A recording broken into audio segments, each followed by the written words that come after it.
Hi, folks. I'm recording this on June 5th, Friday, June 5th. It's important for you to know that because obviously I can't be dealing with events that happen between now and whenever you're watching it. As advertised, I am going to address some climate change, environmental issues today, but I do want to start a little bit with more current events and tie them into our discussion of the last couple of times as well as today. It's by the time you watch this, you might have heard or portions of a White House Trump performance. He rattled on for quite a lot of time in the White House garden. He said some extraordinary things, and it's important for international affairs because what he says, of course, has an impact on how other countries perceive us. He whitewashed the entire situation. He has done the best job ever. The economy is back on track. Everybody can open. And where the wall is being built and all his achievements. And he's the greatest president we've ever had. And he's handled this situation better than anybody else in the world. Now, you can imagine that the world which is watching this is a little skeptical. One of the things that's interesting about this morning is that, with the exception of Fox, none of the networks, CNN and CNBC, none of them covered him, actually. So you will get snippets of the news, or perhaps some stations will cover it later. One of the things, of course, he said was that China gave us this virus.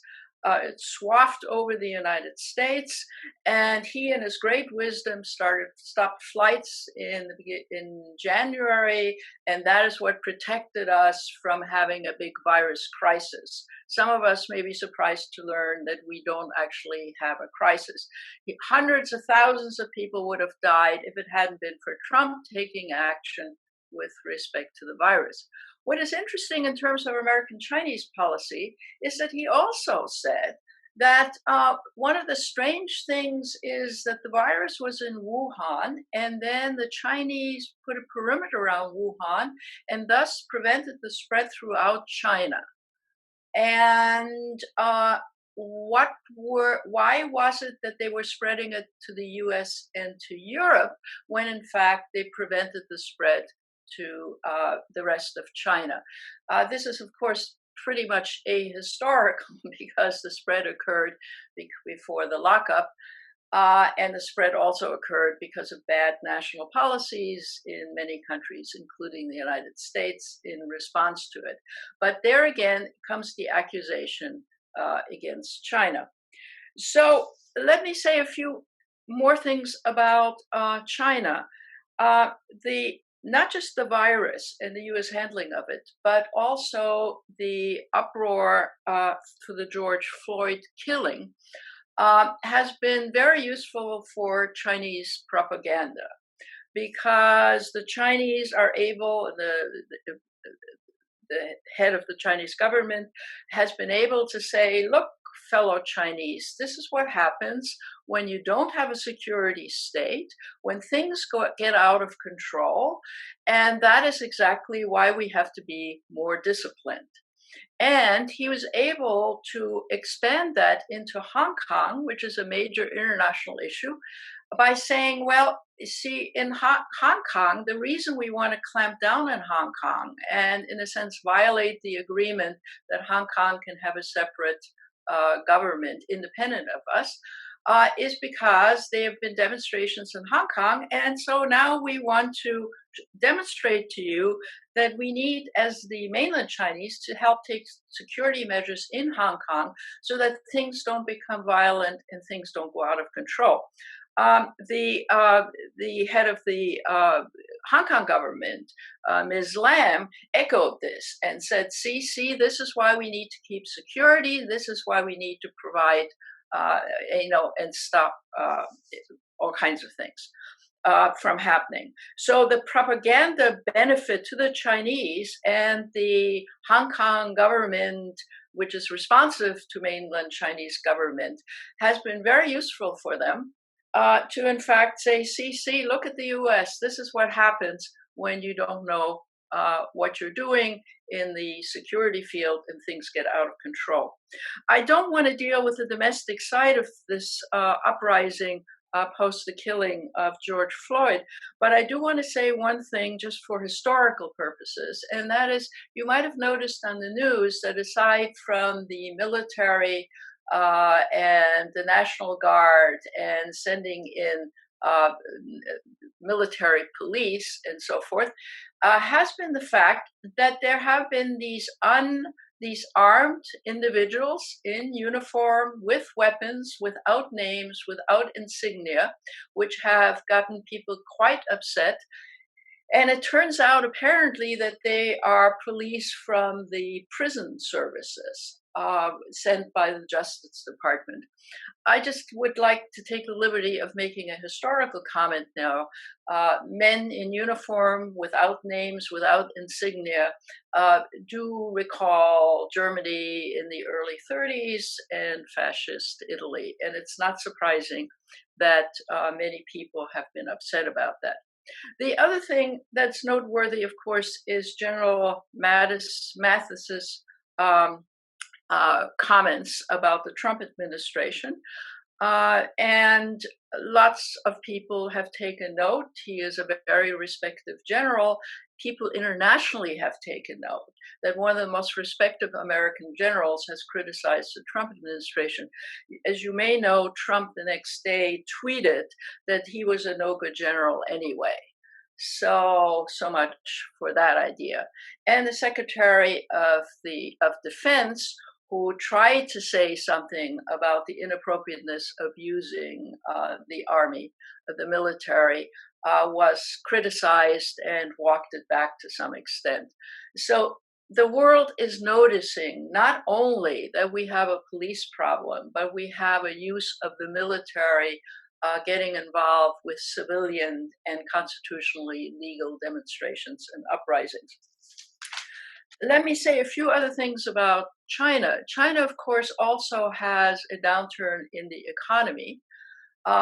And that downturn has been noted, not surprisingly. But China is also taking advantage of the fact that the US and many other countries are kind of in a mess and not paying a lot of attention to China.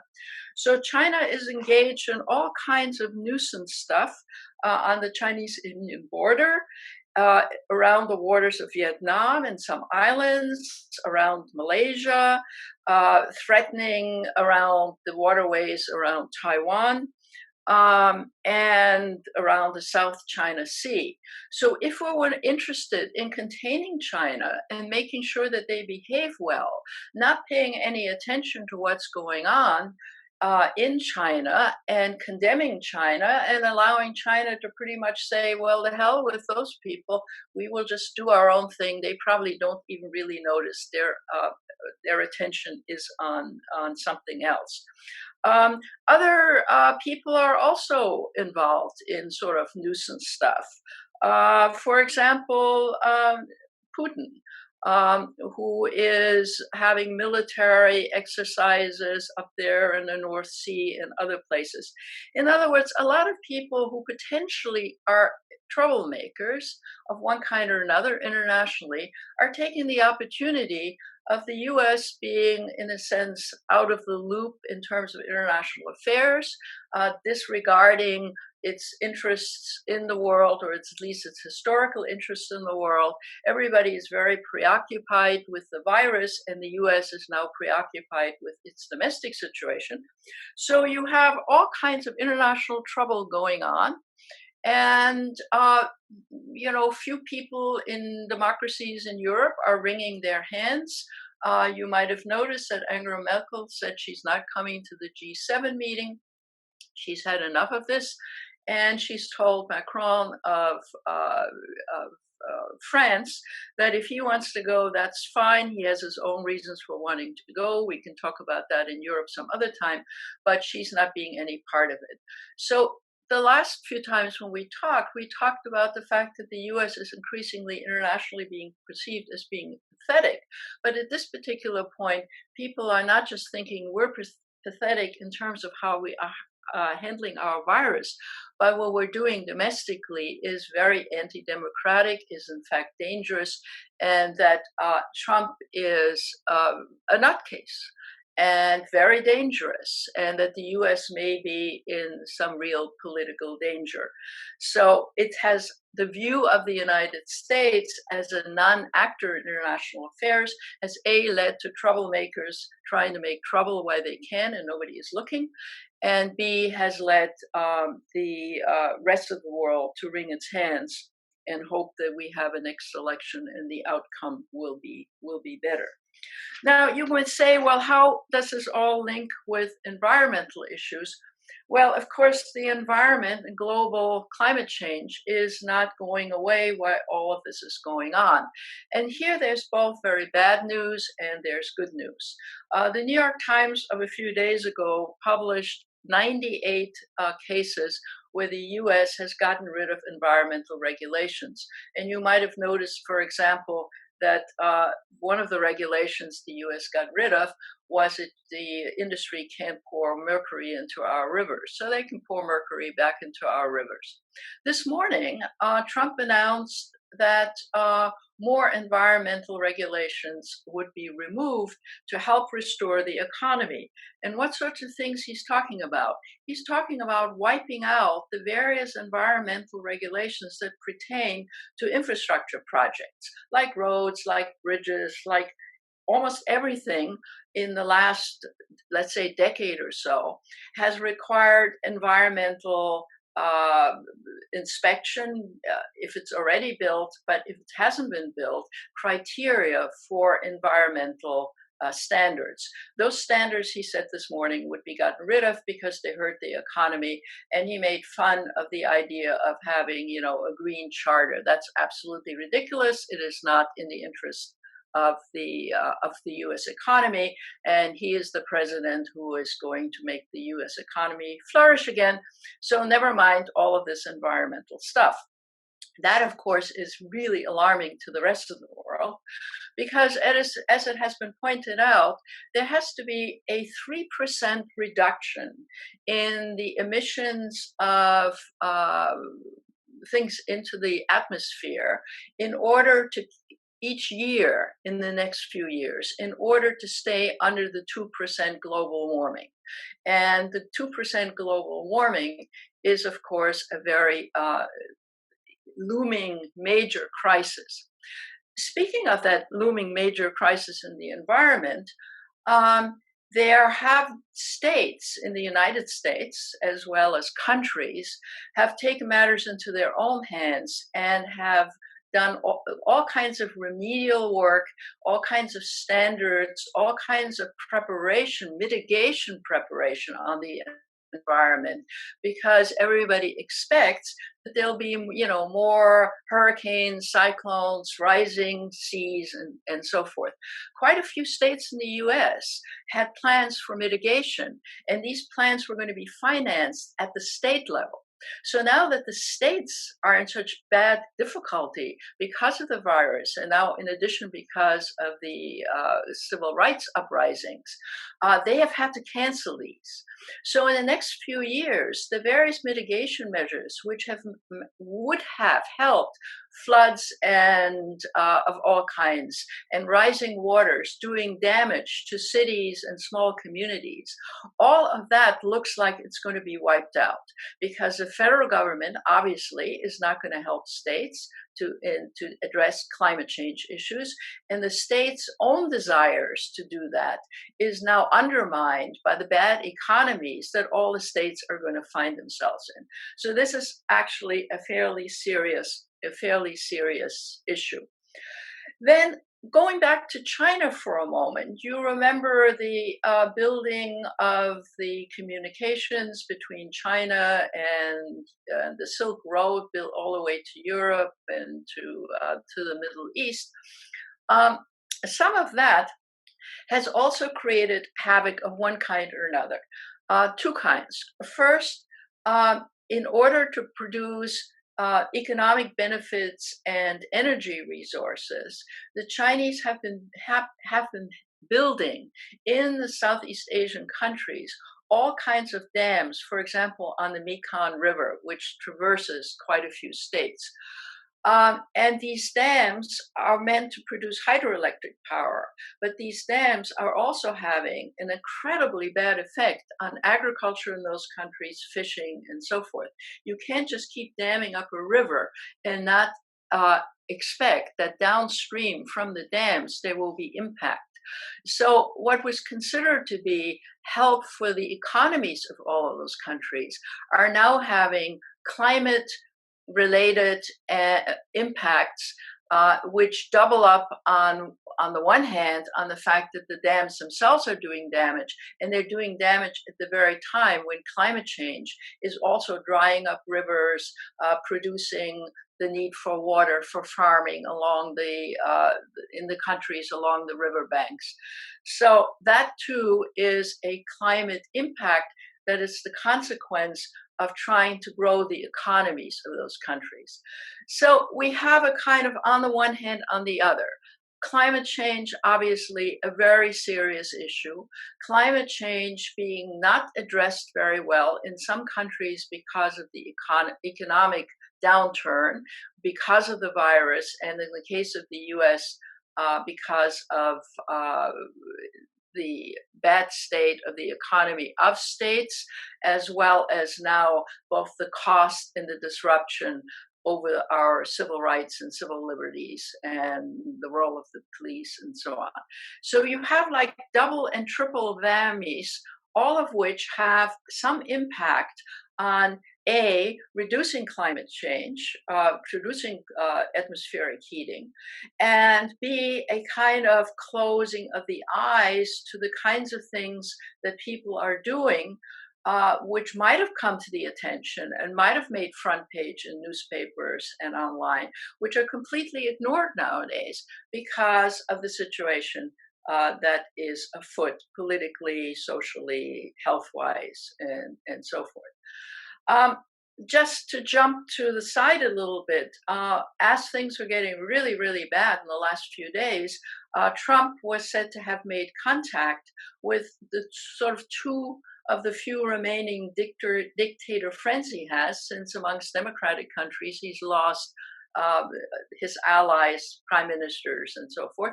One is Bolsonaro in Brazil. He called him apparently for solace, and the other is Putin.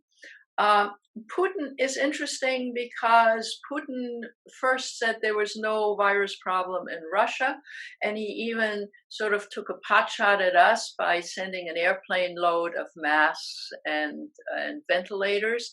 And now, of course, there is a huge problem. And in general, it can be said that the countries that have populist dictators are the ones that are doing worst as we move forward in terms of the virus. But in the case of Brazil, where the head of government is a nutcase himself, pardon my editorial on that, the virus is not only out of control, but they're cutting down the rainforest as quickly as they possibly can. Acres and acres, 30-odd% of the rainforest has been cut down in the last couple of years. And of course, the rainforest is absolutely necessary for reducing the global warming because, among other things, it absorbs the gases.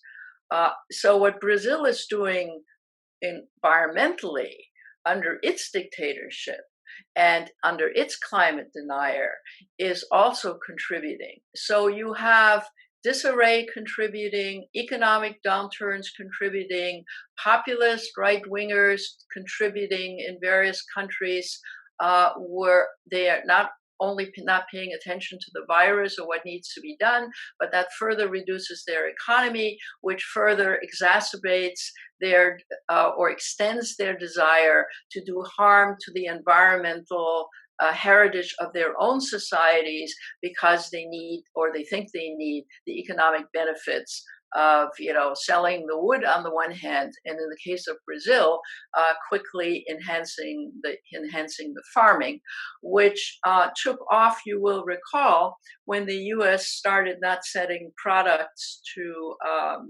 China and threatening that they would have no access to our various grains and so forth. And Brazil decided, well, this is a good thing. We will quickly set up farms and grow this stuff, soybeans especially, and send them to China. So one interesting comment that Trump made this morning, which was to say, the Chinese not only took advantage of us and lied and spread this virus to us, but we sent $5 billion, he said this morning, to China. And that makes it sound like we gave financial aid of some kind. $5 billion were given to China. Well, of course, what he's talking about is $5 billion worth of trade, which is quite different when people actually pay for their trade, especially in the case of China, which is quite different than making it sound like we're just, transferring American taxpayers $5 billion worth over to China. That was part of the nonsense this morning. So that's all on the negative side. The climate change is taking a hit. Mediation for climate change is taking a hit. What are the positives? You always want me to move to positives. The positives, of course, are one, the economies are slowed down in all the industrial countries.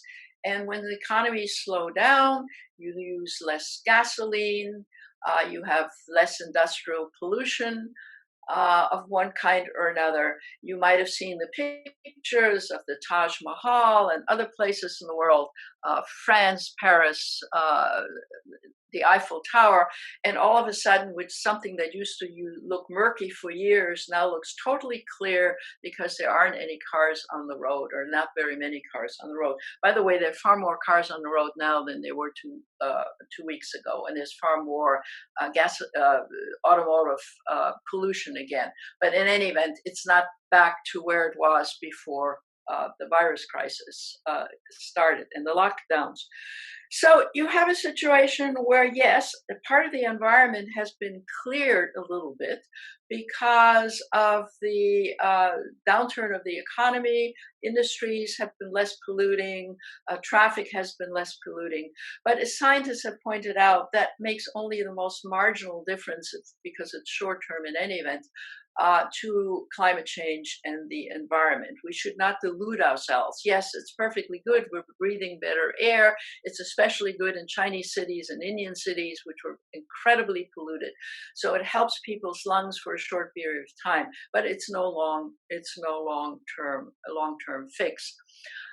What has been happening, however, and that's even much better news, is that a lot of countries, especially industrial countries, have begun to do a lot of things of turning green.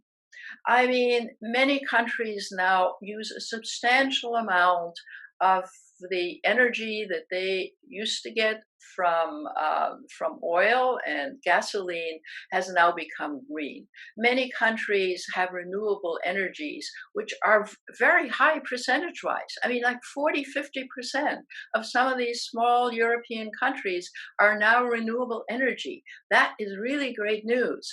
They, of course, are small countries, and therefore their economies and therefore the amount of pollutants are small relative to large countries like the United States and China.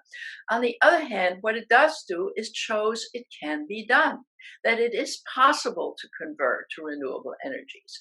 And some of the states in the United States have done a good job. California has done a reasonably good job of moving to renewable energies and fairly quickly. So it is not hopeless in terms of converting to renewable energy. One of the reasons, of course, we also know that many countries are beginning to convert to renewable energies is that the oil market is in disarray. Part of that has to do with the general downturn of the economy. But you might have noticed gasoline got much cheaper. There's a glut on oil production. Some countries can't even sell it. They have to pay people to store it for them. So while it is true that the oil market and the oil price will probably move up again, it might not move up all the way. That is to say, just like coal became a spent energy use, and even though Trump said he was going to restore all the coal production, we're not actually going back to coal production.